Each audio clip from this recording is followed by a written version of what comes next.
Today, I'm taking a look at a game that has consumed my life for the past few months. A game that teaches a simple life lesson that it's better to be feared than loved. Songs of Six is a sandbox city builder where you, the mighty despot of your nation, will grow your fledgling settlement into a bustling empire, meeting the needs, demands and eccentricities of your subjects. I have to admit, I'm not very good at this game. In fact, my primary strategy is to warp time whenever something goes wrong, allowing me to accurately give my citizens a day off hours before they riot, thus avoiding the inevitable collapse of my empire. The first step for any aspiring despot is to find a suitable land to settle. This can vary depending on what world you generate and how you intend to play. Specifically, what starting race you wish to inhabit your city. You have the Cretonians. These pig-like creatures are great at farming, poor at industry and terrible at fighting. Next, you have the Dondorians. Perfect if you want to pretend you're playing Dwarf Fortress or settle any grudges. There are also the humans, and much like humans in real life, thrive in a 9-to-5 office job and are naturally drawn to crimes and mental instability. I would consider these three races to be the core of a standard civilization, with each capable of functioning by themselves or working in tandem with each other. There are, however, other options. The Garthimi are bug-like people who think that sleeping in dirt and mud is the pinnacle of civilization. The Amevia, who are big water-loving lizard people, and then there is the Talapi. These wood elves are excellent at woodcutting, herding, archery, and cannibalism. These species are more niche, and as I'm only just managing to manage the others, I tend to avoid these ones. Once you're happy with your selection, you can begin to choose the starting location of your city, finding a place that meets the landscape, fertility, and resources that you desire. And once you've made up your mind, you will inevitably realise that the location sucks, and you will quit to the main menu to do this all over again. But now, finally, after we've decided a suitable location for our people, we can begin to wrangle our citizens into creating a successful society. But to do this, we'll first need to fulfil the initial needs of our citizens. We can do this by placing structures, farms to produce food for our citizens, and housing to eliminate the homeless issue. But this isn't enough. We need to grow. To do that, we need to fulfill more of their needs. An eatery, for example, will give them a place to get food, but what's this? It requires clay. No problem, I'll just build a clay pit. Oh dear, I need furniture. That's fine, I'll build a carpenter. The carpenter will consume wood, so placing a woodcutter nearby would aid this, but we also need a location to store and move these resources, so we must place a warehouse. And finally, we can build the clay pit and thus an eatery, but each of these requires employees, and we're running out. Though, when you look at that, people want to immigrate to our grand kingdom. Perfect. But now we need more food and more housing, and the eatery can only service so many people at once, so we'll of course need another. But that clay pit is quite far away from our town centre, so we'll need to build some more housing nearby to them, and with an increasing population, we'll also need places for them to stay warm, to cool down, and clothes for the winter, which in turn will require leather or fabric. But slowly but surely, the city will grow, with increasing demands to match the growing population, and soon hungry eyes will begin to turn towards us, wanting to take what is ours. Your first city will fail. In fact, most of my cities either stagnate or decide my rule was not to their liking. But occasionally, somehow, I managed to grow my city beyond a basic hamlet. This is my most successful city to date. The population is made up from a select collection of Cretonians, Dondorians and humans. Here we maintain the local monopoly over livestock, flooding the market whenever I need to pay off my citizens in order to avoid a revolt.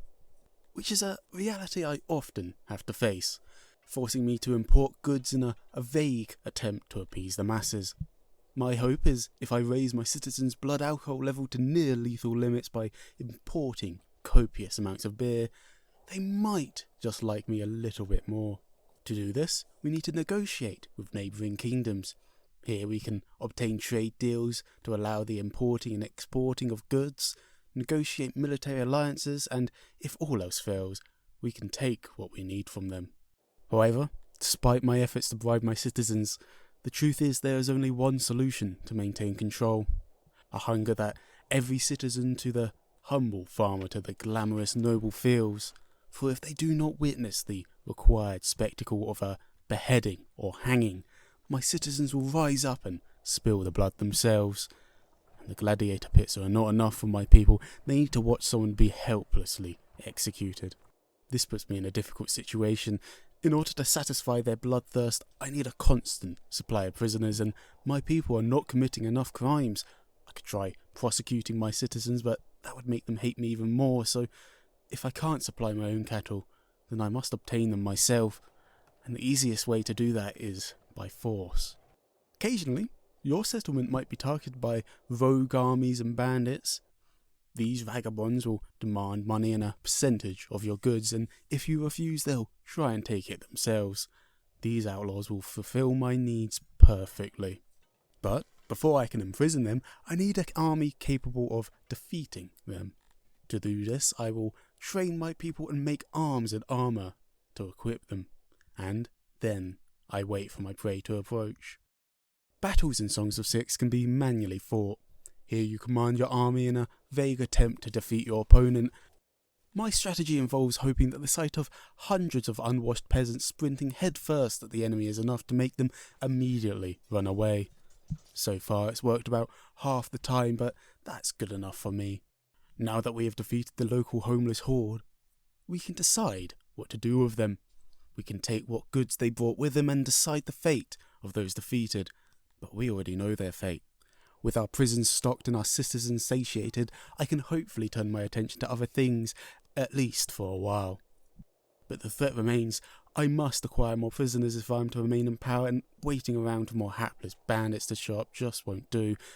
I needed a greater source of sacrifices, and the neighbouring kingdoms are looking like ideal subjects. But my current army is just not up to it. I need a fully trained force, supported by mercenaries and professionals. But an army marches on its stomach, and so I will need rations to support them. Good thing my neighbours will happily sell me these, unaware that they are signing their death warrant. And now we wait, stocking up and expanding the kingdom until the ideal time approaches. More weapons and armour smiths, supply production to supplement those imported, and more troops trained and strategies prepared. They'll never know what hit them. While my army is out marching to war, my city will be at risk. To defend my citizens against the barbarian horde, defences will need to be constructed. Great walls will be erected around my city in case of an attack.